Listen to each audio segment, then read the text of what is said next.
Everybody get the note? Yep. Recording We start. got it. So Doug isn't going to make it today. So John has graciously offered to run roll call, and John, Jillian, and I will be taking notes. So please bear with us, everybody. And with that, John, go ahead.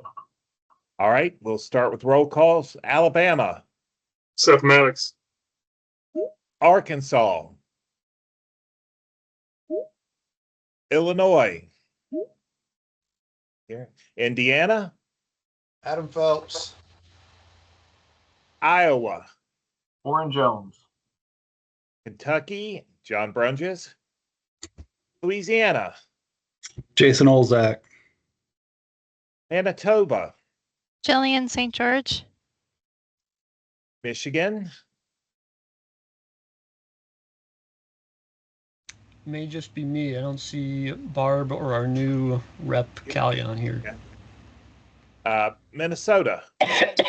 Nate Huck. Mississippi. Houston Havens. Missouri. Reed Vigut. Oh, there he is. Ohio. Mike Irvin. Ontario. Saskatchewan. Catherine Conkin. Tennessee. Amy Fedderson. Wisconsin. Taylor Finger. Canadian Wildlife Service. Frank Baldwin. Oh. U.S. Fish and Wildlife Service. Nick Masto. Bird Banding Laboratory. USDA APHIS Wildlife Services. Last but not least, USGS. All right, Warren, do you want me to ask folks to introduce folks, or? I'll go ahead. I'll go ahead with introduction. So it looks like Brett joined us. So let's add that to roll call. Anybody else on roll call join us after your province is called, state province called? Nope. Okay, then. So in terms of introductions, is there anybody on from Ducks Unlimited? You got Derek Ballard, Mike Brazier, and Nick Vicini are on. Okay, thanks for joining us, guys. Let's see here. Any other NGOs or groups that would like to introduce themselves? Hey, it's Pam. I'm here. I'm here on the call today. Pam. Okay. Any other service staff? Josh Dooley. I'm here. Nice seeing everyone. Thanks for joining, Pam and Josh. Hey, Oren. This is Drew Feller with the Louisiana Co-op Unit. Hey, Drew. Thanks for joining us.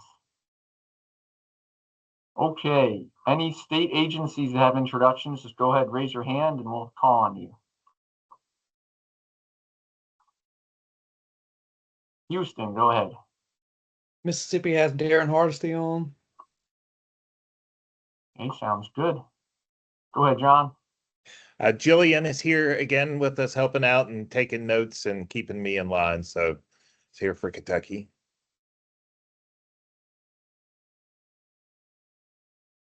Anybody else for introductions? Okay. Hearing Or I none. see Ben Lukanen's down there for hiding out. So for Michigan. Yep. Did you get him as? We'll just put him as their tech rep for roll call. Okay. And Ben, you'll do the same in September, correct? That's right. Yep, I'll be filling in just temporarily for the September meeting. Sounds good. Thanks for doing that, Ben. Okay, let's take a look at our agenda. It is largely kind of nuts and bolts leading into our upcoming meeting in September. So I'm trying to share my screen here. Is this coming through, the agenda for today? Great. Okay. So here's the rough order we have. Give you all a chance to look at it. If anybody has any additions or questions, etc., just go ahead and raise your hand and we can talk about it.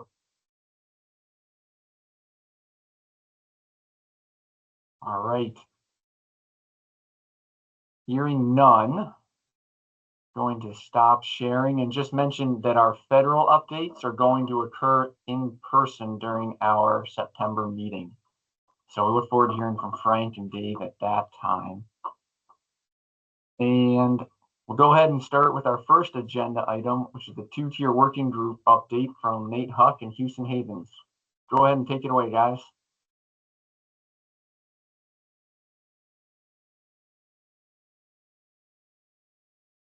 I was patiently. Houston, go ahead. Well, so I was trying to get off mute here. Not much of an update, I guess no update really, because we've not had the group has not had any formal communication, I guess, since our last update. We were thinking that there might be one additional call before the in-person flyway meetings, but haven't seen anything on the books or tried to get scheduled for that. So Nate may have a different opinion. My guess is nothing until the final report comes out, which is supposed to be 1st of September. Okay. Nothing to add there. Yes. So we will get the report before our in-person meeting. That's the anticipated deadline, right? Okay. Sounds good. And I'm sure that'll be an agenda item for the HD committee. Yep. Okay. All right. Well, thanks guys. However brief that was, appreciate you keeping us updated. Let's move on to our next agenda item from Louisiana, Black-Bellied Whistling Duck Working Group. Jason, would you please, Jason or Houston, I guess, go ahead and introduce us and get us going on that. Yeah, I'll get going. I'm not sure exactly how to format this. I think most people here on the call have at least seen that document that was sent out, well, to the tech reps anyway. So I guess I'll give a quick kind of synopsis of what is in this proposal. Pretty much just laid out the population increase of black-bellied whistling ducks throughout the South, the Gulf South. Specifically Louisiana, regions in Louisiana, detailing some the nuisance issues involved with industry and urban areas. So we lay out a proposal for an experimental, and that was a comment I received. I think I used the word interim, but yeah, an experimental black-bellied whistling duck season in October. As proposed right now, that would be a 9-day season with a 4-bird bag. So objectives of the season were kind of threefold here. We want to reduce the growth rate of these birds here within Louisiana. A lot of our data, some band return data, shows that the majority of these birds, the birds that are marked in Louisiana, stay in Louisiana, are harvested in Louisiana, reobserved in Louisiana. So we kind of treat it as a kind of almost a semi-closed population here. So reducing the growth rate of this population, increasing the harvest rate if possible, to about 15% for a few years, to see what that does to growth rate and perhaps get a population estimate there along the way. And then also kind of a third objective as it relates to industry effects is to reduce the costs that a lot of these grain elevators at the ports are experiencing for abatement problems, issues with blackbellies at these facilities.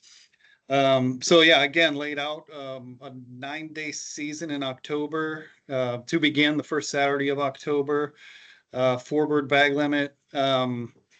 In addition to that, we proposed mandatory harvest reporting for hunters who partake through a permit system. Additionally, our hunter evaluation to assess non-target effects. We want to put a little bit more strict there, a 15% threshold for attempts and a 7.5% threshold for kill of non-target species. expectations are that there's going to be a lot more, available to shoot at in early October than during the September teal season. And then also within there is kind of an assessment after 2 years as well of the harvest rate, of an achieved harvest rate. If that falls below 15%, then potential to increase that bag limit to 6. Not that remains to be seen whether that would have a big impact or not. But I'm hesitant to increase the number of days deep into October as well. So increase the 6 bird bag limit if harvest rate is under 15. But if it's over 15, yet below 20, we'll keep it at 4, assuming that we, after 2 years, I guess, pass the non-target evaluations. So I'll leave it at there. You both, I did get some questions from a few folks here on the call. Excellent questions too that I can address, I guess, further if warranted. Yeah, I think go ahead, Jason. I think it's an opportunity to have some informal discussion. Maybe it can help. Yeah. Maybe these types of things can help future drafts of the proposal. Okay. First off, do you mind? So I can share screen with the document, and I've got your comments in the margins. Do you care about that, Oren? Go ahead. Okay, Go ahead. cool.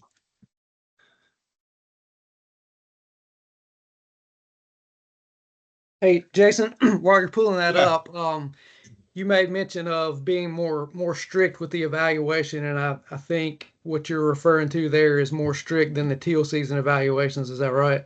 Right. Yeah. Yeah. I think those thresholds were 25% and 10% for non-target attempts and kill. And again, we're going with 15 and 7.5. That's a good point. I missed that. You might want to emphasize that is a higher bar to meet, or there's some sort of terminology there. Thanks for emphasizing that, Houston.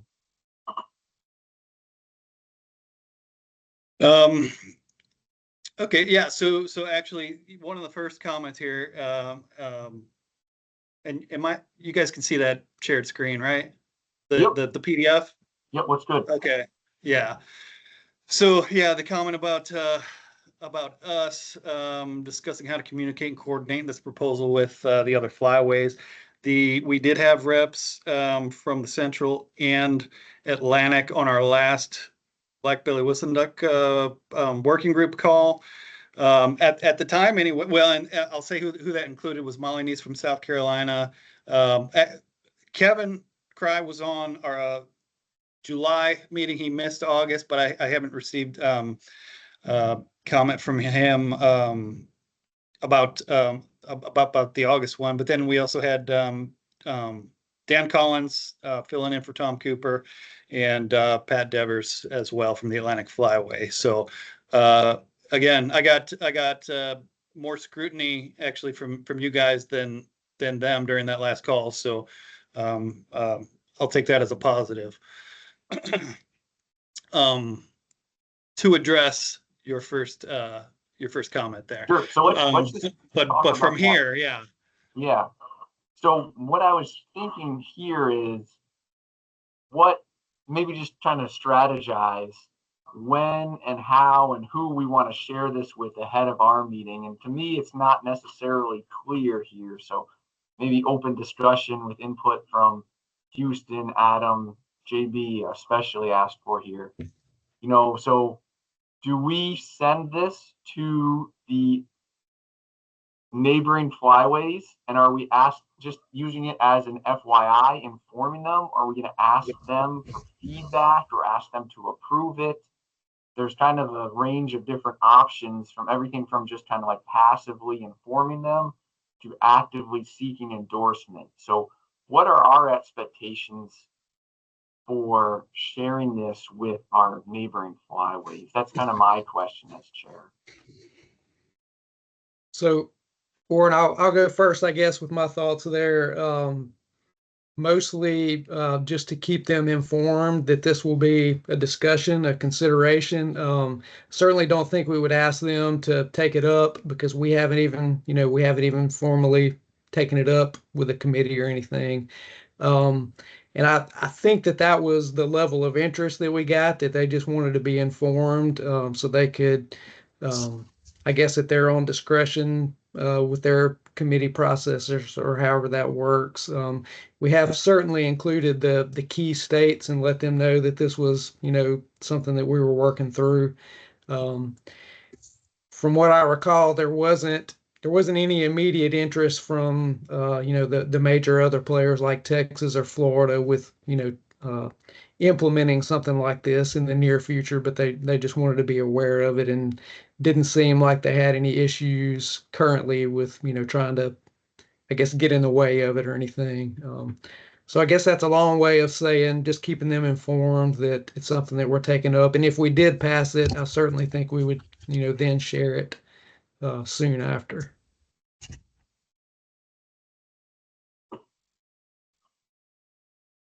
Do we get any sort of inkling that they might oppose it? Because what we don't want to have happen is at the SRC meeting come forward with a proposal and then one of our neighboring flyways is opposing it. If there's any sort of opposition, it might be good to work that out ahead of the SRC meeting. So there is time between the end of our council's meeting and the SRC meeting that could be resolved, I suppose, or at least discussed about. That maybe that's my last unresolved question with our current approach. Yeah, Jason may have thoughts there. We didn't get any pushback or concerns. I know it was kind of, their first review, was relatively recently, and so maybe, going through it in more detail, people might have concerns or issues, but that my impression was that there would not be. Okay, that would be best case scenario then, I guess. Yeah, good. Go ahead, Jamie. Yeah, I think certainly in September we should seek guidance from Dave Scott on this too. He'll have a good idea about, and he will probably have talked with Cooper and Devers by then to have good guidance on how we address this with the other flyways. But I think, like what Houston said, that's the feeling that I've gotten from this whole thing, being involved with it, is that they just want to be informed. But you're right. Further up the line, some SRC may have a different thought, and so I'm just thinking Dave will give us good guidance on it when he's available to give it to us.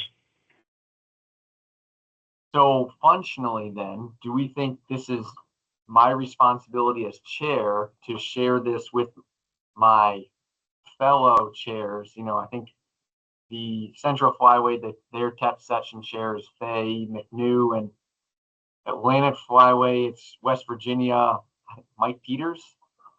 Is that the correct avenue to share this, through me to them? Is that what we're thinking? I don't guess there's certainly no harm in that. I guess the caveat there would be just that they know that it's something that we're going to be taking up for consideration. It's not something that we're asking them to necessarily take up and vote on. Okay.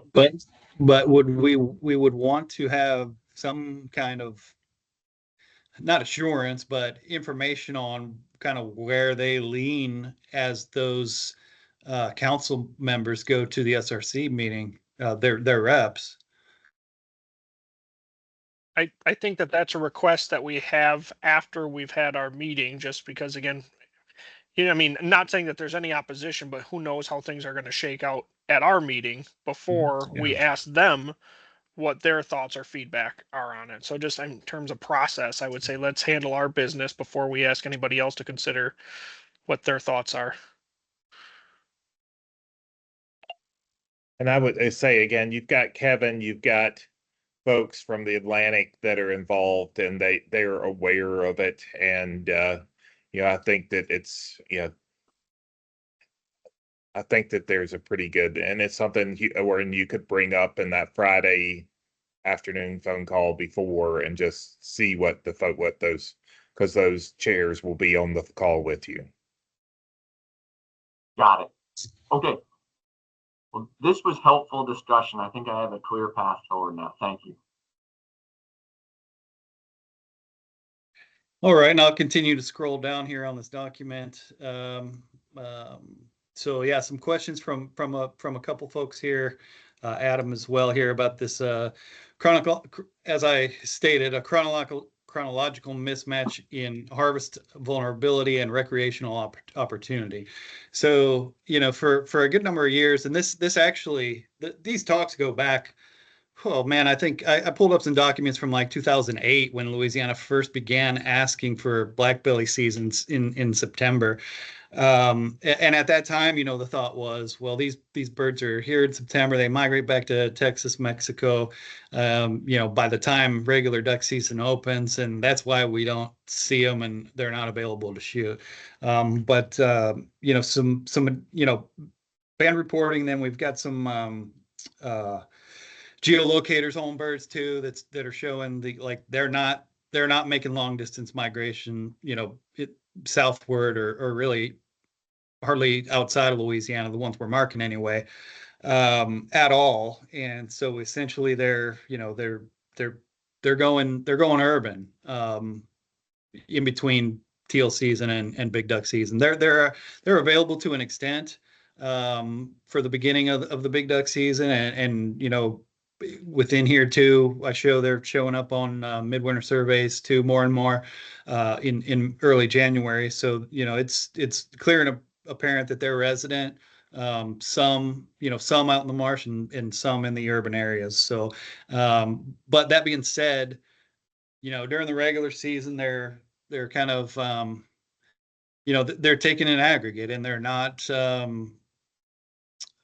harvested heavily at all. And what we want to accomplish here is an increase total harvest to kind of drive down the growth rate that we're seeing with these birds. So yeah, some questions too about the desire for this additional black belly harvest. We just completed our 2025 waterfowl hunter survey.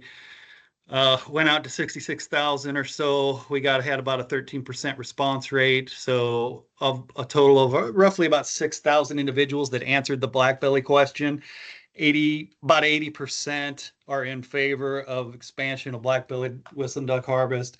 With that, though, the preference was for that to take place during a September teal season. But that was just asked as to rank. Here's the options during a September teal season, an October season, standalone, or add black bellies as additional birds in the bag in addition to the 6 during the regular duck season. But yeah, the big preference there is still September, but obviously we've got a history of that going nowhere, and the feds have pretty much dug in on that. So yeah, that's why we're proposing this October season, at least to get it going experimentally.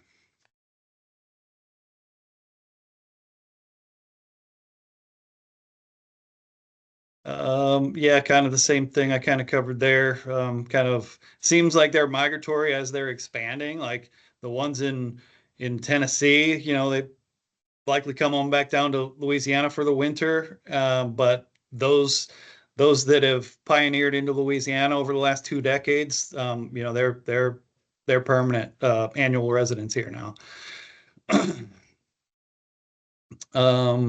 Again, just went over some of the support for this, making this assumption of a sedentary or a semi-closed population.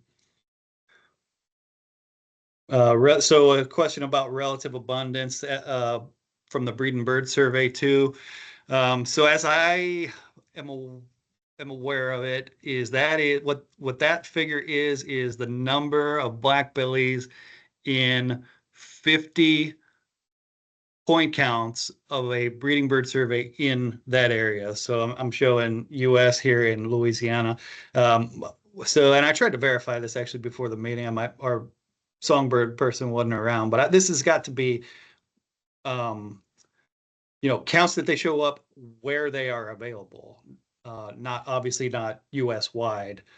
But I haven't verified that one here yet. But yeah, you see, and I've broken this out. I just put in the US relative abundance in the Louisiana, but I've broken it into Gulf Coast bird conservation region, the MAV, the West Gulf Coast Plain. It's heading in the same direction, no matter how you look at it. Yeah, just kind of laid out all those elevators, those loading ports there at the Port of South Louisiana and beyond. We have also, a lot of our former banding was done in the spring, which presents challenges for, estimating survival and harvest rate. So we are moving for a few years here anyways, into 2-season banding, both spring, which is for us like February through April, maybe early May, and then also our preseason banding going on right now through the end of September, to maybe hopefully make a correction factor so we can look backwards on population data for these birds. But then if we can make this happen, preseason banding that is, then going forward, eliminating the spring banding and just going with preseason from here on out. Again, it's there's a reason we haven't done it for years. It's a heck of a lot harder. They're not in big flocks during that time of year, generally, but we are seeing some success here in the last month. So, yeah,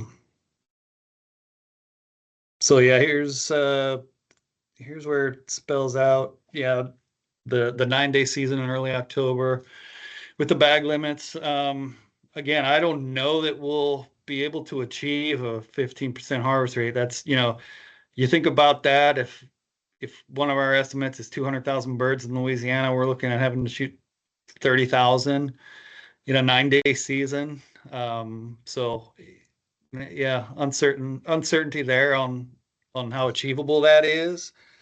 I'm open to more criticism on whether that needs to be explicit in an objective.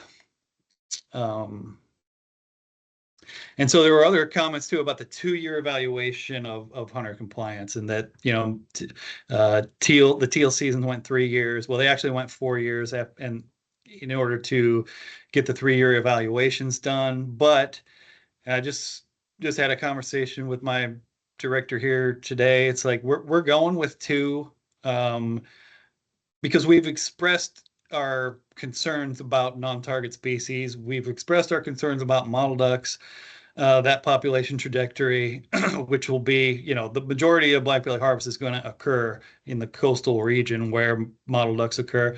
We've had transmitter data showing highest mortality for mottle ducks occurs in September.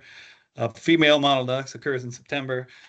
So we want to be more strict about that, and we'll be explicit about, reaching those objectives. And, hopefully that comment is, here's a black belly season, and we'll hope you can keep it. But going beyond, like, if the writing will be on the wall after 2 years, if it can't happen, then no use dragging this on for 3-4 years. So, and the other thing too about, being able to evaluate that is the mandatory harvest reporting, so we should have that information a lot more timely fashion, with state specific harvest reporting, is my assumption here. Yeah, I think that was it. Jason, yeah, did I miss anything? For the mandatory reporting, like, what are the ramifications if they don't do it? Yeah, we hadn't had those discussions internally, Okay. but I mean, I think you probably frame that like, maybe it's a free permit that if we don't get a report from you, then you're eliminated from consideration in the following year. Now, Okay. maybe if they're unsuccessful, they don't care. But yeah, I think that's the way you got to do it. And again, I don't know. We're in uncharted territory. I don't know how much. I assume there'll be a lot of interest, but that remains to be seen until it happens. Hey, Jason, just curiosity. So you set this harvest threshold, you're hoping to get 15 to 20%. What if after a couple of years you're shooting 4%? Is it does that put you in a situation that we're not meeting our objectives, we shouldn't? I guess that's a question I had. Yeah, so our initial stab at this anyways was that if we can achieve 15%, we increase the bag limit. Now I know that's only going to do so much. But yeah,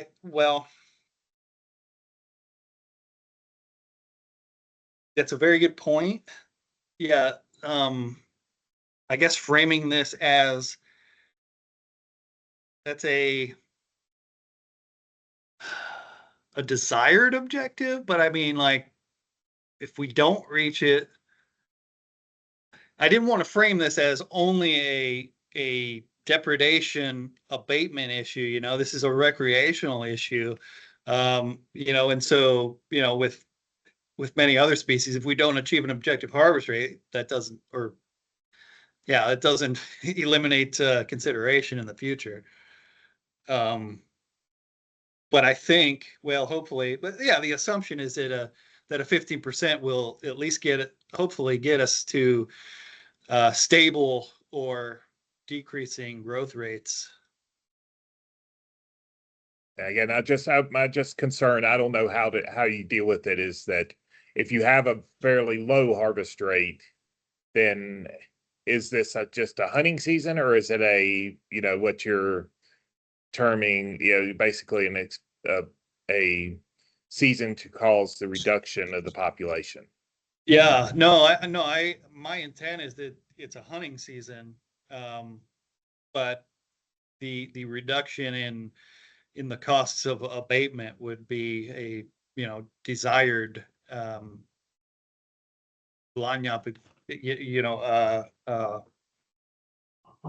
objective that could potentially be reached as well. So yeah, good. I like that comment. I got to stew on that some more. I think it's how you propose this in terms of how we discuss this with other flyways, how you bring this up to the SRC, how all of this has to be framed, because I mean, I think when we were discussing it, the whole initial idea was, hey, we got problems with black-bellied whistling ducks. We want to create a season to try to take care of it. And I'm sure that's kind of how we're thinking about it.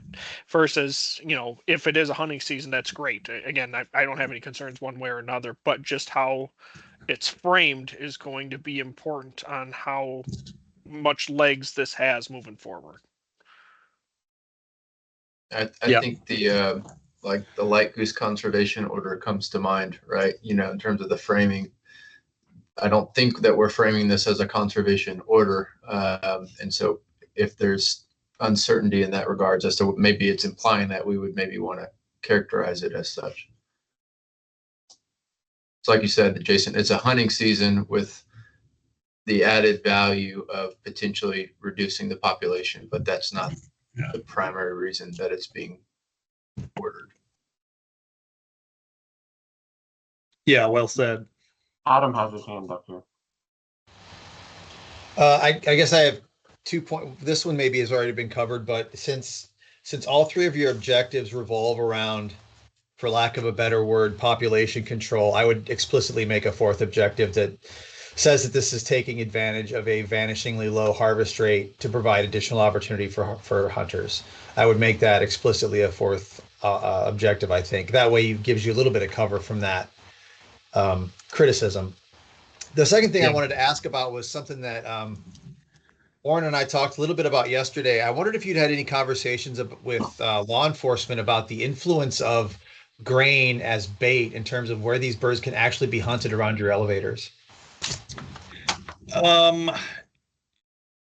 No, but I don't know that that's even necessary, because these places exist, or these elevators exist as they are where they are, and the places where blackbellies will be harvested are already being hunted, during regular seasons. It's not like there's a seasonal time period where grain is available at these elevators. It's all year long. So in general, I guess the closest hunting marsh to one of these elevators is about probably a mile, and that would be across the Mississippi River. Point being that it's already got a long history of it being hunted with that elevator being in existence. So I don't know how blackbellies in October would change that determination of it being a baited area.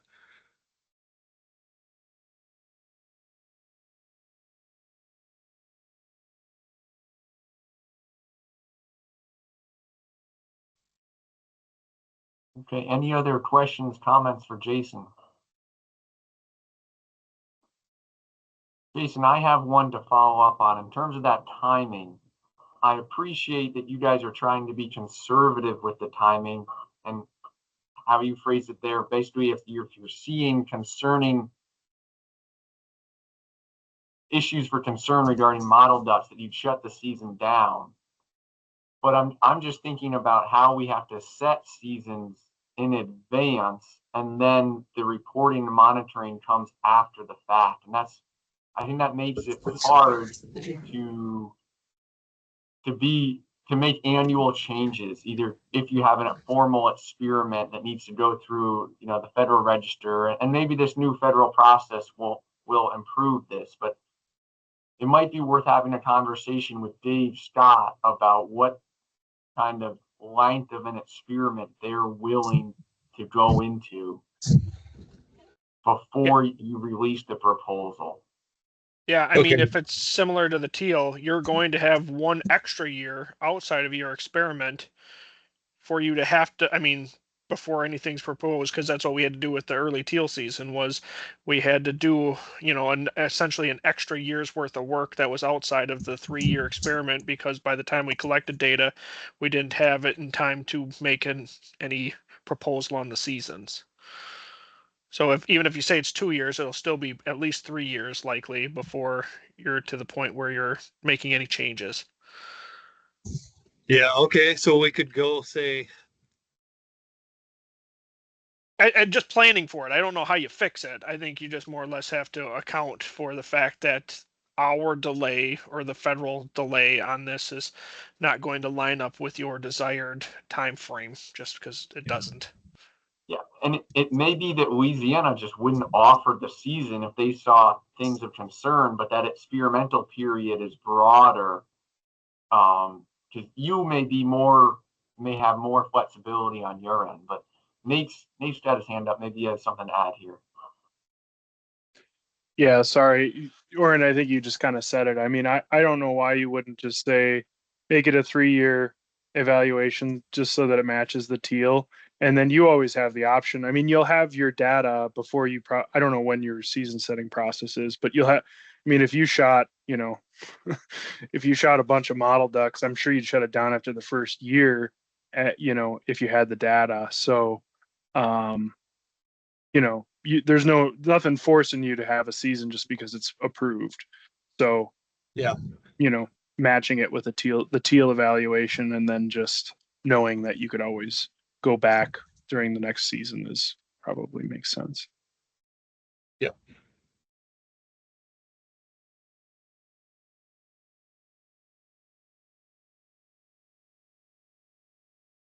All right. Yep.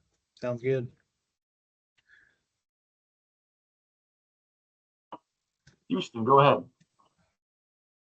Yeah, I was just gonna, I guess, clarify for folks moving forward, next step. So we're certainly not looking for a decision today. We wanted to introduce this to everybody and get questions, and also have the working group and primarily Jason time if there were major, questions or issues that we needed to kind of revisit before, the recommendation, the proposal with a recommendation comes to the Dabbling Duck Committee in early September. So we'll certainly still dedicate time for this topic. Just didn't think that it all needed to happen at the in-person meeting. Yeah, I appreciate that. I thought that was good discussion. The proposal's in much better shape than prior versions. So thank you, Jason. Interesting topic. I appreciate you informing us, educating us about this. Look forward to seeing it in a couple weeks here. So just so we're all clear, this will go through the Dabbling Duck Committee and then also the Regs Committee. Is that how we're thinking of this? That was the plan, Orrin. I don't know. Adam's shaking his head, so I'm going to stop talking. Well, I mean, it shouldn't go through the Dabbling Duck Committee. It should go straight through the regs. It's a regulatory issue. It shouldn't go through the species committees. Okay. I mean, obviously it'll be on the Joint Regs Committee for a group discussion before we break up into regs, but things like this, yeah, we've never aren't really supposed to go through the species committees. We have, though, in the past with the pintails we did, and then with the January 31st recommendation we did. What, right or wrong, and I certainly, it makes sense what you're saying, going straight to regs. Peel seasons too, That's right. Yeah. Yeah. Sandhill Crane as well. Maybe for the sake of time, we introduce it and we don't formally. I don't know that we formally voted on it in the species committees, did we? But we discussed it, like the premise of the season there. Is that maybe more what we're thinking of? I'd have to look back, but I thought that we actually had the recommendation coming from species committee to the regs, but that may not be correct. So we have time to talk about it in Dabbling, like Orrin said, whether or not it's an actual vote and action needed before it goes to regs. I mean, we can certainly have the discussion in Dabbling if we think that's where it needs to go or not. Well, the three of us or four of us, Houston, Adam, JB, and I can all figure this out ahead of the meeting and route it through the appropriate committee. I appreciate the Dabbling Duck Committee and the Black-bellied Whistling Duck Working Group and Jason kind of shepherding this and getting this to us ahead of time. These are all good discussions, and this is just a minor detail we'll sort out. Okay. Anything else on whistling ducks? All right. Hearing none. Move on to our next agenda item. And this was kind of a last minute agenda item. It wasn't on what we sent out last week. So I'll kind of introduce it here. And but Reed is going to take this on as chair of the banding committee. So I heard from Reed last week about that he had received a media inquiry. And so Reed is reaching out to request and kind of talk with our group about this inquiry and get feedback and help with the messaging. So with that, Reed, go ahead and take it away from here. Thanks, Orrin. Yeah, so as you all know, our banding program, especially since moving to the Dakotas, has been extremely successful. And when requests or proposed projects come through, a lot of people recommend the stations involved with our banding program since it's been so successful in the past. So I'll share my screen that has this kind of little information on it, but not that one, this one. So essentially what my understanding of what has happened is the National Rifle Association, the NRA, has reached out and contacted some refuge staff in the Dakotas about the possibility of this Pittman Robertson documentary film that they have been working on funding in collaboration with a film group out of South Africa. And this is kind of their, I guess, documented idea behind the film, but they just kind of want to look at the Pittman-Robertson Act in North America and do some create this documentary about it. There's different animals involved, and one of those being waterfowl. And they were hoping to, as part of the waterfowl portion, get kind of a flyway synopsis behind kind of how the flyways work, and then preseason banding efforts as part of this documentary.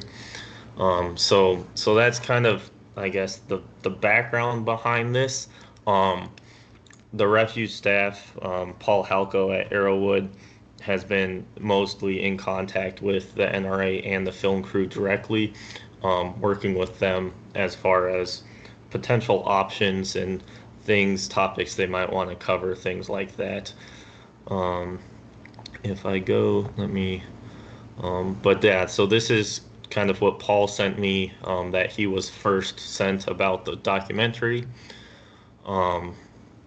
And then where did that email go?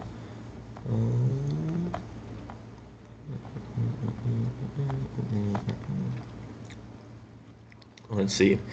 Yeah, so the film that they've contracted with, they've done a lot of animal capture filming, a lot of like some bear stuff in Utah, some other things like that. So they have experience filming, I guess, conservation related films, and understand the whole kind of location privacy, not wanting to get anyone from the service maybe in trouble with any sort of lobbying efforts or anything like that. And so essentially what I guess I was looking for from the flyway perspective is overall, it sounds like a really good documentary film, and it can really shed some light on some good banding and monitoring program aspects. But I just wanted to check with the flyway and kind of see if there are any concerns, and then kind of I've started working on a draft, I guess kind of like a guidelines things about what to film, what not to film, maybe things to talk about, things not to talk about, from the flyway perspective and state agency perspective. And so that's, I think, in a synopsis, kind of where things are at, and that's about as much as I know at this point. But the refuges have all agreed and been on board, and they're supportive of it. So do you think I guess missed anything from the phone call, Oren? But well, no, I think you covered it. I appreciate seeing that document, and I appreciate seeing that it's just a waterfowl portion. I think we should ask the group if they have any feedback on this.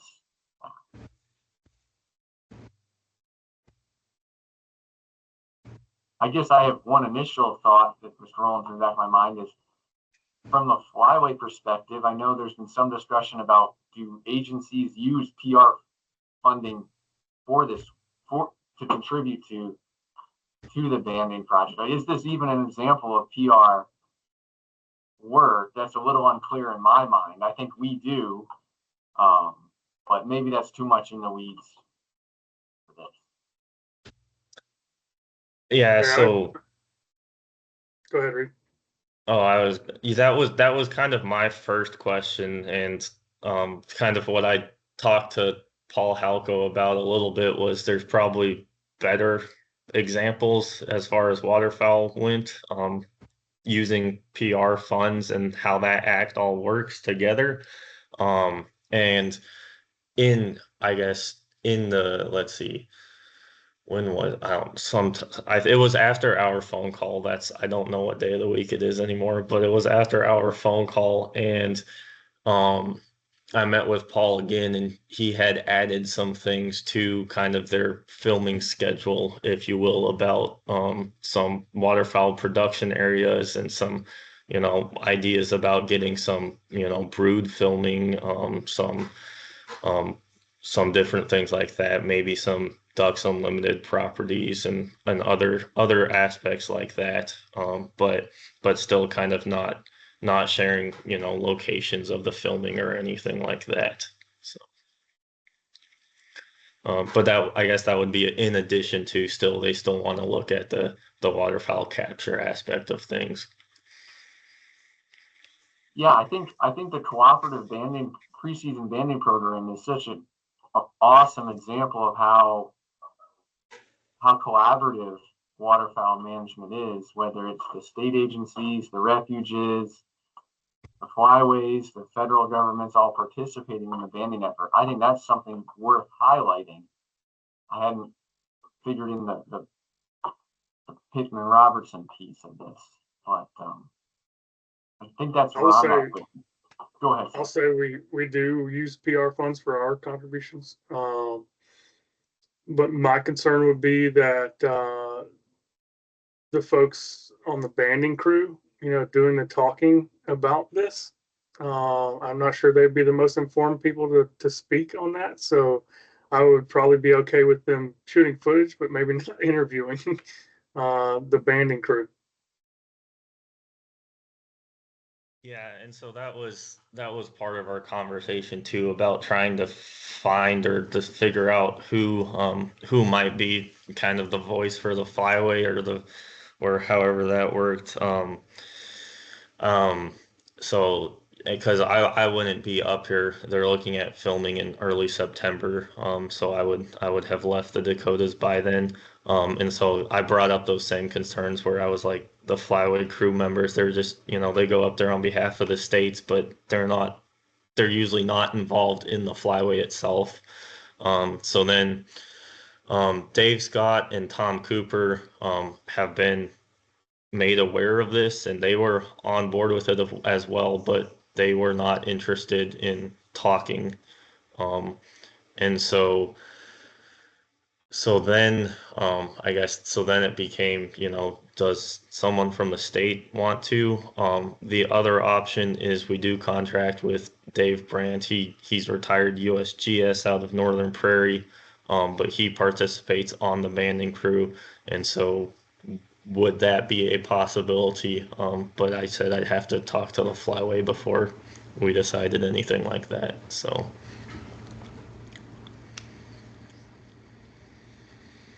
Yeah, I guess all in all, my thoughts are if we can shed any positive lights on the banding program right now, we need to, and let's take advantage of it. Like, again, if we can plop this down in front of anybody that, is in charge of giving us money, let's do it.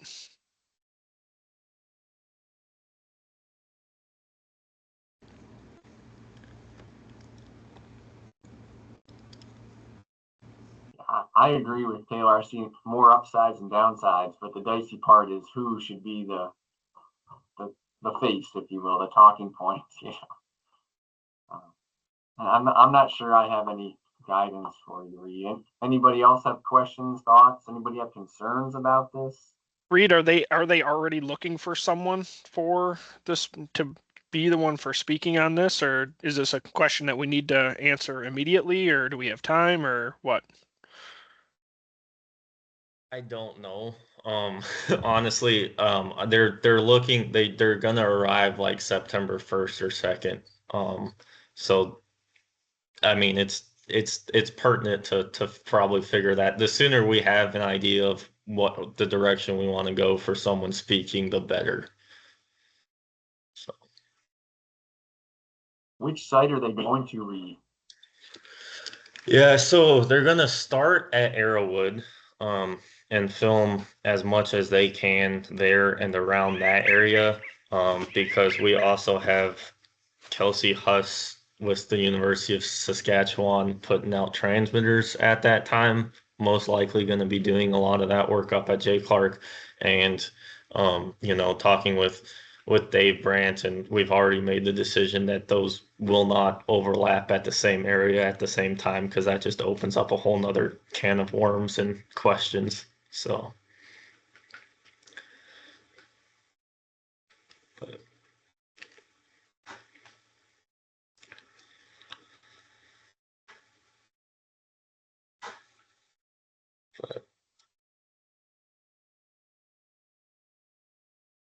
Well, with North Dakota being vacant, you know, because it would be nice if it was a state or a flyway representative to be there. With North Dakota's position being vacant, I don't have any great ideas for this.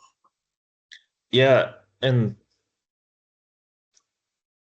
the only thing that I did notice, and that I don't know, I have not talked to Rocco about it yet, but he was listed, or South Dakota was listed as waterfowl in that document I just showed you all. And both, I guess, I guess it was probably after Szymanski had already left, but I think, oh, John, I want to say, I forget his last name, but him and Rocco with the states, North Dakota and South Dakota, they've both been made aware of it. But I haven't communicated with any of them, I guess, as far as if one of them would be kind of willing to be the voice. Mostly since they were focused on the Mississippi Flyway Cruise stations, I was running it through us first.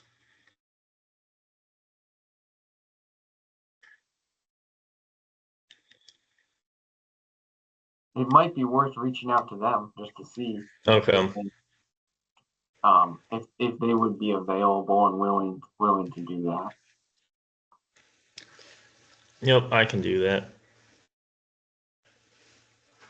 Does anybody have any opposition to that? I was just gonna say I don't actually hate the idea of a retired biologist doing it. If willing, for sure, somebody who's got that experience and doesn't have the baggage of having to worry about their job, might actually be a good choice. And I was kind of tongue in cheek going to recommend calling Jim Kelly, but Dave Brandt might be a good option if he's willing to do it. Certainly be simplest since he's going to be right there, right, Reed? Yeah, and I mean, I guess we never explicitly asked that question to him, but he was involved in those discussions where when we were talking about who might do it, and we did mention him, he didn't seem opposed to it. So, okay. But I can talk to the other states and then see what they have to say. So. You might also just put together a list of talking points, just a few bullets, Reed, of what the flyway would like to be covered or be shared as part of this. And you could probably circulate that through the banding committee or through the Danbury Tech section. Yep, I can do that. So far I've been working on a kind of a kind of like a do not film piece, or kind of like a cautionary film piece to make sure we're not filming people, poorly handling birds, or not, don't necessarily know that we want a video of a bunch of explosives going off over the heads of ducks kind of deal. So I'll be sending that out as well, along with the talking points for review.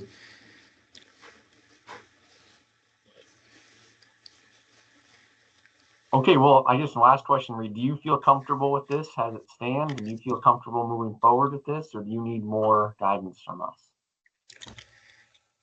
No, I feel comfortable with it. I think certainly more so than I did when we had our phone call, since I've gotten more information about it since then. But no, I think it will be good, and like Taylor said, I think it'll be good to highlight the support of the banding operations and the importance of them. And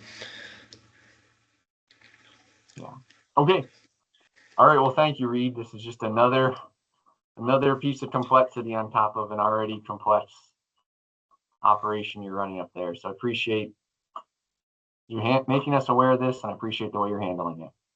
Yep. Okay. Let's keep moving on. I think we're down to our last agenda item, and this is really just the nuts and bolts of our upcoming meeting.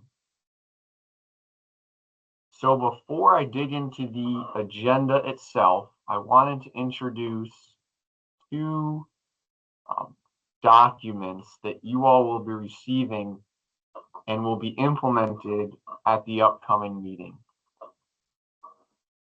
And these are designed to improve the consistency of our recommendations, our committee reports, to help the secretaries get everything together. So this is, I have two things to talk about here. One is a new template for recommendations so that we're all using the same formatting and types of recommendations. And then another is an update to the procedures, the appendices in the procedures. So I know this is super boring, tedious stuff, so I'm just going to highlight it and you're all going to receive this in person. All right. So we worked with non-game to come up with fillable templates for recommendations. And so I should be sharing a screen of a fillable template that has the the recommendation title. And so what it is it's just a Word document formatted so you can put in numbers and basically put text in where we want you to be able to edit the document. But then all the formatting and everything like that is locked in place. So that's not going to change, and it should all remain consistent for all the recommendations we use moving forward.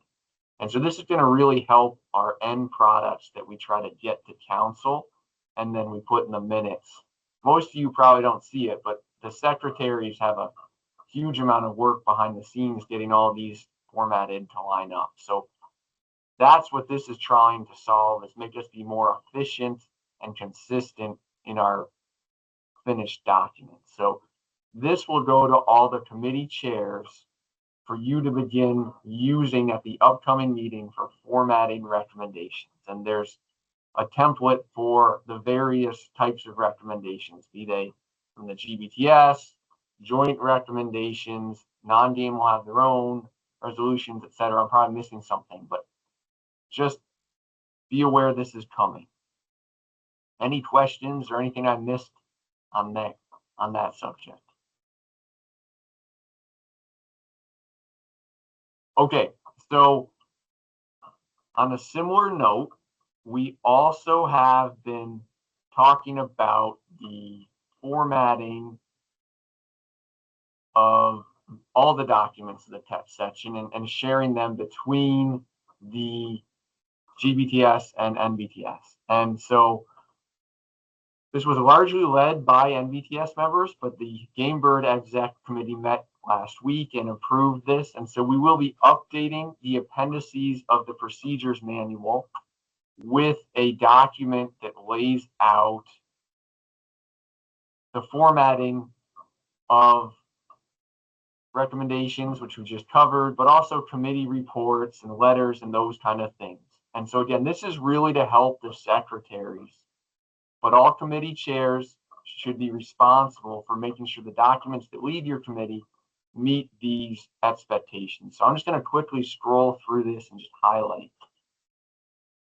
The first section will be just about the formatting specs. Then we also include naming convention here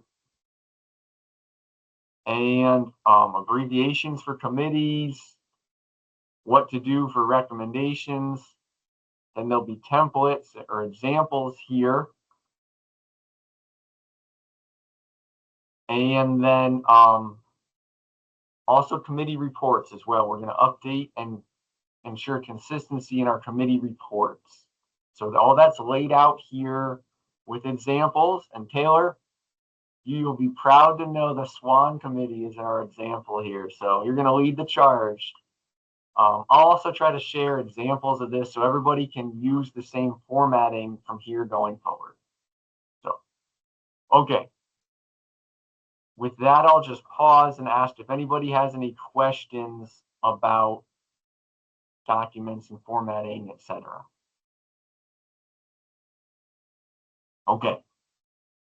Super dry, but I appreciate your patience and compliance. All right. Next, I'll go to our agenda. There's been just a few updates here that I'll try to highlight. First is our general session. General session 1 will still be joint with game and non-game, but that's when we'll hear our updates from Dave and Frank. So those will be pretty important. I'm looking forward to those. We'll have an Indiana wetland presentation. And I'll just remind everybody about these updated templates and appendices. Then we'll go to our individual committees, starting with Swan Committee, Banding, and the Goose Committee. We currently have an open time slot at the end of the day on Monday. I'm tempted to offer that to the Goose Committees, but if somebody else desires that time slot, please let me know. And my plan for this discussion is to just do this overview, and then I'm going to call on each committee chair. So just bear with me a moment. Yeah, so then pretty standard committee meetings Tuesday, general session Wednesday afternoon, with one additional update here is Winus Point's going to be joining us. So they've asked for a little bit of time on our general session on Wednesday. Okay, so I'll just pause now and see if anybody has any questions or concerns. Orin, I know I had reached out to you and touch base, and I know I haven't called you since we had an email or whatever, but I guess I would have something that I could finally, at least provide an update on one of the environmental issues. It would typically have fallen into that committee, but they're not meeting. So, I mean, realistically, I need maybe 10 minutes. I mean, okay. it might be more than that in terms of discussion, but yep. What I can tell you is if I get 10 minutes, that'd be great. Yep, we have options. We can either fit you in general session 1 on Monday morning, or we can fit you in at the end of the day on Monday, or we got time in general session 2. So why don't you and I perfect. Get together and just talk about what that message is going to be and where it should be delivered. Yep, sounds good. Okay, don't let me forget, because that is something that I'd like to do. All right. Okay, anybody else have questions? Okay, so hearing none, I'm just going to do a brief kind of roundtable. I'll go in order of the committees and just ask each committee chair to share an overview of your agenda.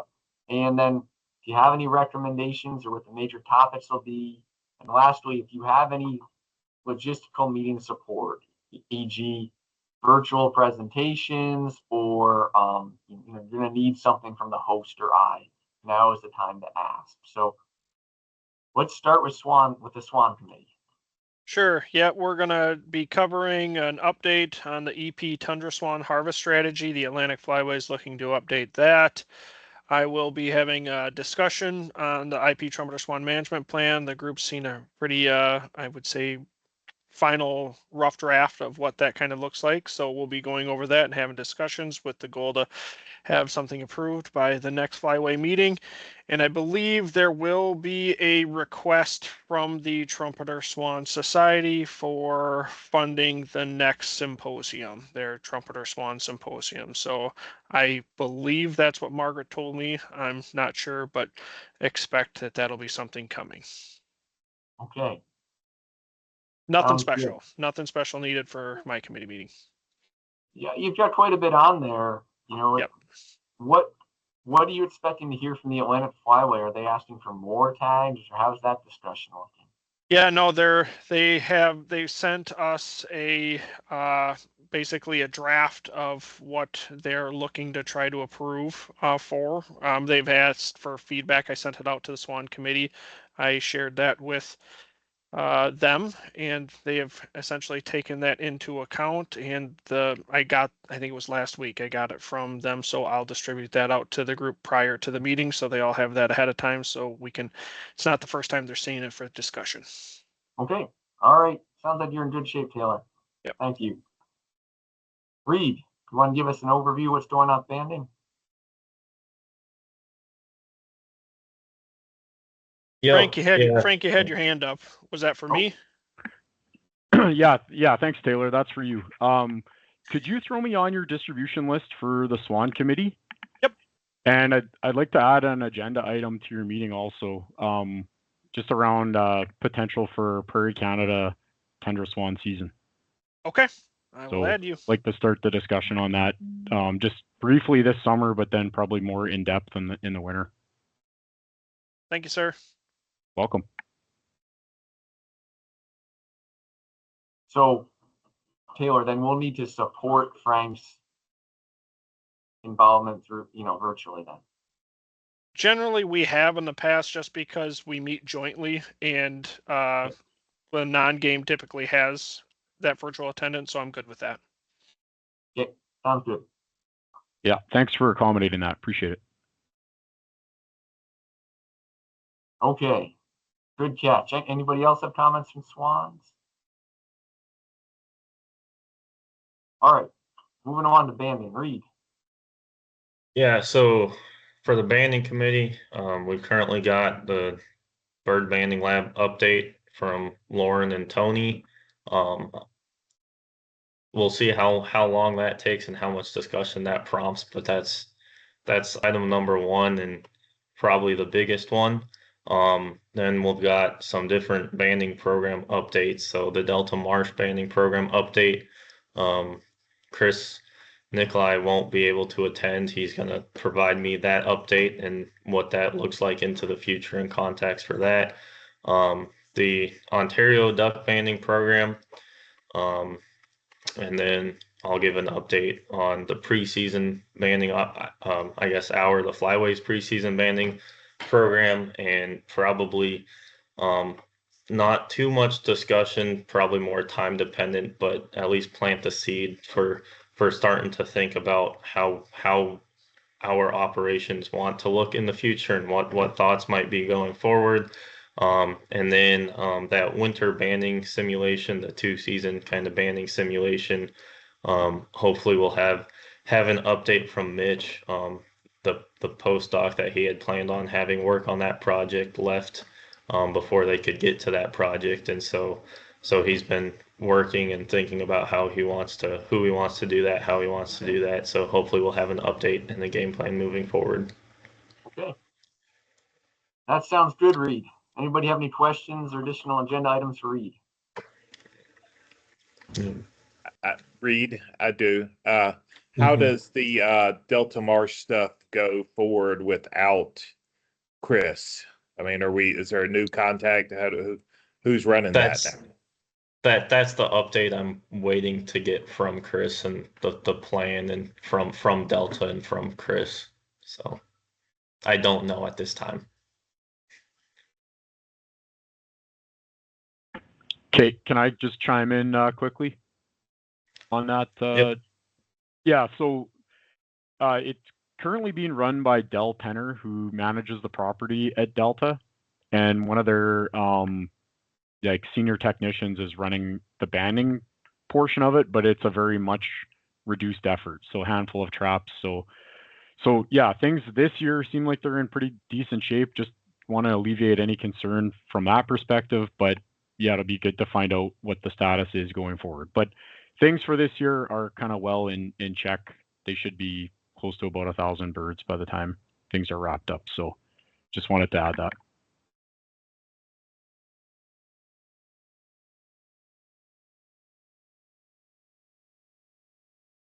Okay. And Reed, your meeting will be partially virtual at least because you got the VBL update, etc. Correct. Yep. Okay. Okay. So then I'll just briefly share the Canada Goose Committee agenda here. So we're next up on Monday afternoon. We've got a pretty busy agenda. I trimmed it a little bit, but I think we're going to use all hour and a half, just starting with our standard temperate breeder status. Then we'll hear hopefully a little bit from Rod and Jillian on their field seasons. And then I've got Dr. Avers on to talk to us about what's been going on in Michigan with Canada geese. As a follow-up to that, I'd like to have just a little bit of discussion about urban surveying Canada geese in urban situations. Agenda item number 5 is an updated Arkansas population estimate from Josh Dooley and Brett Leach. Arkansas has just conducted some work with Josh and I think an academic partner to revise and improve their population estimates through Lincoln Peterson. So I think that'll be of interest to a broader group. And then the last three items here are a very brief update on Canada Goose color bands from Rod and I, continued discussion on Canada Goose survival models with Ben, myself, Rod, and this was instigated by Todd Arnold or initiated by Todd Arnold. And then lastly, and I don't know if we'll get to this one, but Doug McLean reached out to ask about state and provincial banding goals for temperate breeding geese. And so I'm just a little uncertain if we're going to get to this year, or perhaps this will be a winter discussion. Any questions for the Canada Goose Committee? Hearing none, let's keep moving on. Jason, I think you're next up with Arctic Goose.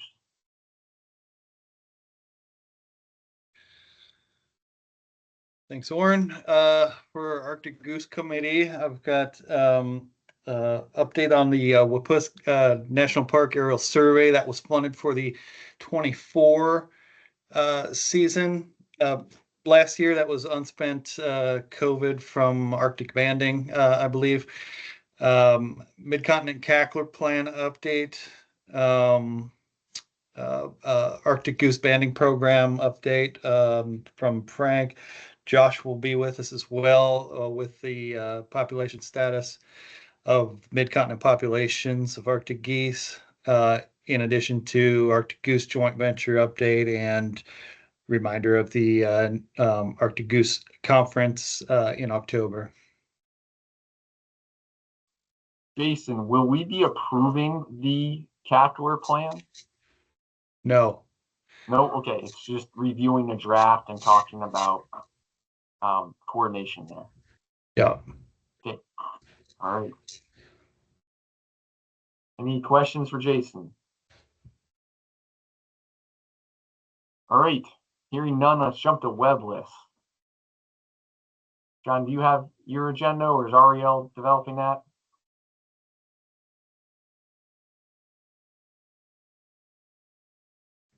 There we go. Finally, I couldn't get muted. Unmuted. Ariel is taking this summer meeting, and I've not seen the agenda from her at this moment, and I think she couldn't be here today. She shared it with me yesterday. It looked pretty good. I'll dig it out and share it at the end. For the sake of time, let's keep rolling. Nate, human dimensions. Yeah, we'll have an update on the HD pet meeting, and then the rest of the meeting will be just devoted to two-tier discussions, phase 1 results, and then phase 2 objective discussions. Okay, and just to be clear, we're not expecting anything to come out of this meeting for two-tier, but we do expect that in February. Is that the timeline we're thinking? Yes, although I don't know, like Houston mentioned, it seems like not everything is like slowed to a halt now with everyone acting in different roles, and so who knows how that's going to end up. So okay, all right, Dabbling Duck. All right, so we're going to have a presentation from Nick Masto on the habit. I believe Nick is going to be in person, but I'll follow up with that. Then we're going to get some preliminary results, at least from Tom Arnold from the Mallard Harvest Derivation Project that we agreed to fund. And then lastly, we'll discuss black-bellied whistling duck special season proposal. And this just in, since Adam called my bluff and went back to the minutes. We actually will not be taking a vote and have not done that in the past, just the discussion and polishing of recommendation that will be taken up by Regs Committee. So those will be our 3 items. Adam lets the bloodbath occur in the Species Committee and then flexed out the final product for his committee there. We see what you're up to, Adam. All right, any questions for Houston? No questions, Houston. I will be in person though, so look forward to presenting and hadn't decided which one to present, so I'll follow up with you on that one. Okay, sounds good. Appreciate you making the trip, Nick. All right, wood duck. Brett, take it away. Yeah, so we just have one agenda item with the wood duck banding goals discussion. So Pam was going to end up providing some updated goals just based on our discussion at the last meeting with the unattainable goals in the southern region. Okay, keep chewing on that elephant, huh? Yep. This is Pam. Yeah, Brett, I'm still planning on get you something like formal, like that people can look at ahead of time by week's end. All right, good deal. Appreciate that. Okay. Thank you, Brett and Pam. Adam, AHM. We have one agenda item, which is the priority list for the Harvest Management Working Group approval. I'll mention here that we're talking probably in the February meeting, we're going to do a new AHM primer for our newer tech section members to kind of bring people up to speed who maybe get overwhelmed by all the terminology and stuff going around AHM. So either I or Scott Boomer, if we can get him there, will give that talk in February. But for this meeting, it's just hopefully a quick approval of the Harvest Management Working Group priorities. And maybe the harvest rate, survival rates, if we can. Oh, right. I forgot about that. Yeah. Scott's going to get me the harvest and survival rates for our mallards through 2023, I think he said. So we can go over that stuff real quick too. Good catch. All right. Sounds good. Thanks, Adam. Next up would be diving duck, but Doug isn't on. I haven't seen correspondence. Have any of the diving duck committee members seen an agenda and I know hopefully there's something about straw.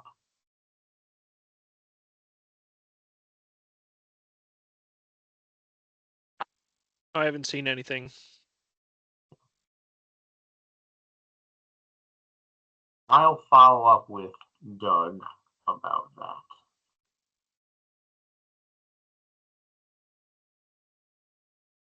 Research. We don't have Ariel on here or Lisa, so I'm not sure where research stands. I need to follow up with them. Any of the research committee members, have you guys seen anything from them?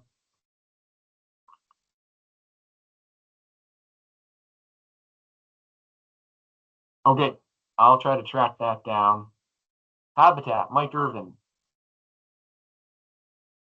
We'll have two presentations from Indiana DNR staff on habitat management restoration on a couple of their WMAs. Adam, are those going to be virtual or I assume they'll be in person? They will be there. Yes. Okay. One will be helping in habitat or hospitality the night before, and one will be helping in habitat that night. Perfect. Okay, so no special needs there for remote presentation, and then we'll have a policy update from Ducks Unlimited. I imagine that'll come pretty close to the hour, so I hadn't distributed a call for agenda items there, but Orin, if you think I need to do that, I can, but I suspect that'll come close to filling the hour. Yeah, I think that'll use your hour. If somebody's got something burning, we could always try to fit them in elsewhere. So it wouldn't. You can ask, but you're pretty much at time, I think. Thanks. All right. I think that leaves us just to the regs committees. And Adam and JB, do you want to just run us through what you're expecting for recommendations? Yeah, so excuse me, I think we should have, unless somebody has something they're holding out on me, we should have 3 recommendations, one for ducks and coot seasons. Any changes there, obviously we don't know yet. Goose and webless seasons, I don't anticipate any changes. I reached out to the crane hunting states and there are no changes in permit numbers there. And then the black-bellied whistling duck recommendation are the 3 that I have. JB, you got anything else? Did I miss something? Nope, that's it. Okay. Hey, Adam, I'm not sure if this goes here or if this is just a request for Jason, but Jason, would you be sending us out your hunter survey that assessed your change in zones? Just because I know we were waiting on that until this previous year, so we would have that, because I know that was one of the hangups on why we didn't consider additional zone options, as well as that we didn't have a formal evaluation of the one state that did that. Yeah, we've got the survey, the full waterfowl survey done, but not the report. Okay. Okay. Yeah, I so just if I that's didn't know what if you're that was referring to. regulation or where that would technically fall. I just didn't know. But yeah, whenever you have that, I think that's just something for upcoming discussions.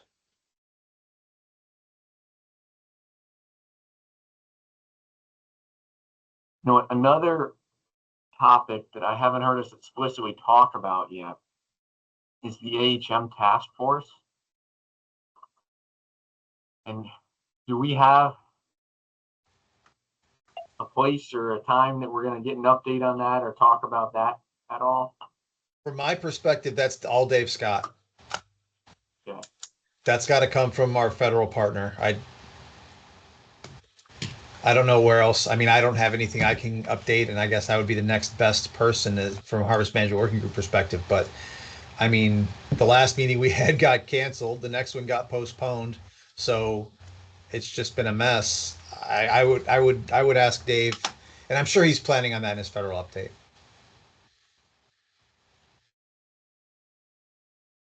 Okay, Luke Naylor is on council's agenda for an update on the AHM task force. We could ask Luke if he would join us virtually, but he'll be traveling Wednesday, of course. Do we think we need a state perspective on that group, or just leave it for council to handle that? What? I mean, Oren, really nothing. I mean, yeah, I think Adam and I updated everybody after the one meeting that they've had.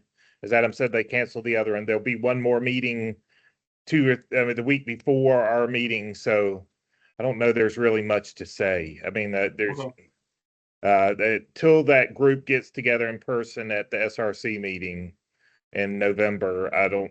I mean, who knows? But I don't feel like there's a whole lot happening. Okay.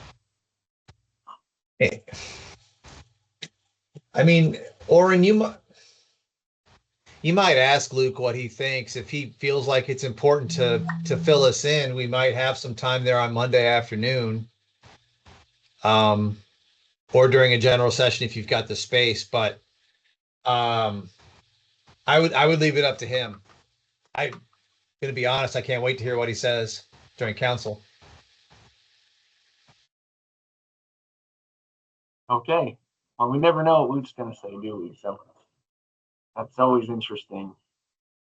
I'll follow up with Luke, and if you would like to provide an update, I'll find time for it. Let's see here. In the meantime, I did find the webless committee agenda. I can just share that real quick. This is what Ariel sent. Looks like a couple marsh bird presentations, and then she does have an agenda item for Sandhill crane harvest with Jamie as lead. So everyone should be thinking about that. Questions, I guess, I would refer to Ariel and JB. Okay. So that's our committee reports. Mentioned Wednesday afternoon, general session 2, that we'll have an update from Winers Point. I think the last thing I wanted to just go through here is the agency roundtable on Monday evening. Just wanted to provide you guys what I'm thinking about this. This is something new to try. The background is this really kind of came from some of my discussions with Brett and Reed and JB about the issues going on in various states, and you know how we all kind of talk about this individually, but I think there's a ton that we can learn collectively from each other. And so this is really up to each individual state as to what do you want to share. We're going to give each state a 5-minute opportunity. Doesn't even need to be a presentation. In fact, I would maybe encourage it not to be a presentation, just a round table as to what do you want to share. Could be a hot topic, something that's really giving you trouble in your state. It could be something that's going really well or a sudden change. For example, here in my state, what I'm going to share is how we changed our administrative rules, and that changed how we interact with our commission. It changed like my program. It changed how we interact with hunters, all through just a simple rule change. Basically, we're not going through the process of having to set duck season dates annually, and that's completely changed my workload and how our agency interacts with our commission for duck season dates. So yeah, this is really kind of an open-ended opportunity for state agencies to just communicate. Like I said, sky's the limit. Choose what you want to discuss. It is going to be just for agency and provincial personnel to start with here, just to ensure that everyone can have a candid discussion. And we're going to limit the time to 5 minutes per agency with 2 minutes for questions if there are any, just to try to keep it going quickly. And so this will be a Monday evening session, probably starting about 7 o'clock. We're hoping to have pizza before then. Adam, did we confirm with the hotel that that's a possibility? It will work. I have to order the pizza from the pizza place in the Union, so I can't guarantee its quality, but we will have pizza there. Okay. All right. So, any questions on this trial roundtable? Nope. Okay, we'll just give it a try. So, I think that's it, everybody. Thanks for bearing with me. Does anybody have any questions or concerns about our upcoming meeting? I just had a quick form. I don't know how to do this. My council member is brand new and he's not attending. How does he basically tasked me with figuring out how he gives his proxy? Like, so I have no idea what to do. Do I just reach out to the council member and say, hey, my council member says you're voting for them? I'll be honest, I have no idea what I'm doing. Yeah, well, typically the council members just reach out to another council member and say, hey, we need proxy. Yeah, so. Okay, all right. I think, don't you guys? Like, I didn't know if there was a process. Okay. It's just that simple. Like, they say, hey, I can't make it. Would you be my proxy? And yeah. That's all I needed. Thank you. It's probably also good form to let Todd, the chair, know that proxy is occurring rather than have him find out in the meeting. Okay. All right. Adam, you had your hand up. Yeah, I just wanted to make sure that I heard everything correctly. So I heard that we need virtual support for general session 1, banding and wood duck. Is that correct? Swan. Anybody? Swan. And Swan? Yep. Swan, and then both the goose committees too. Yeah. So basically all day Monday. All day Monday, yep. Okay.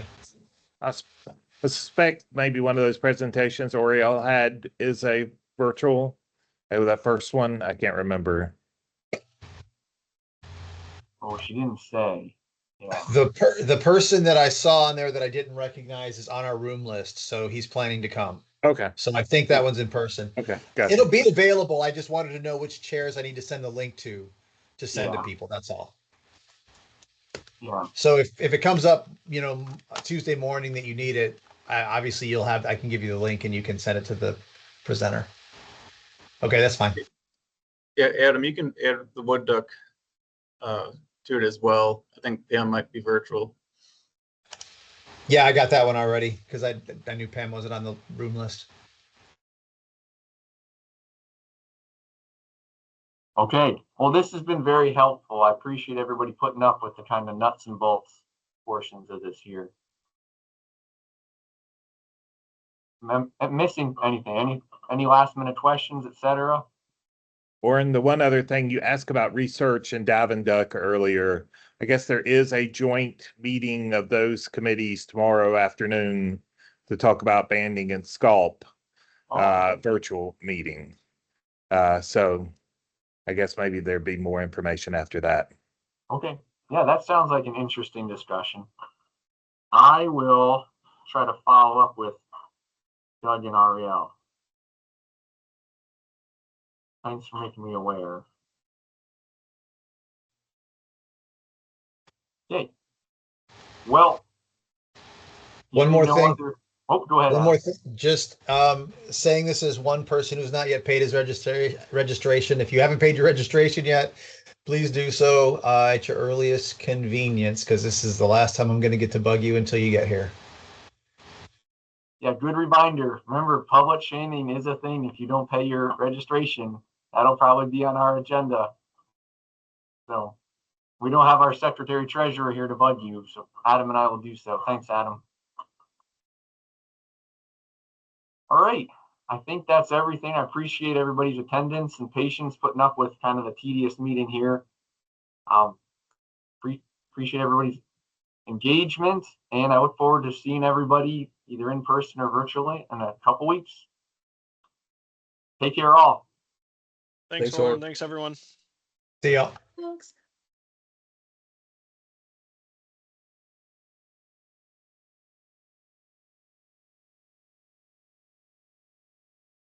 Well, did we survive?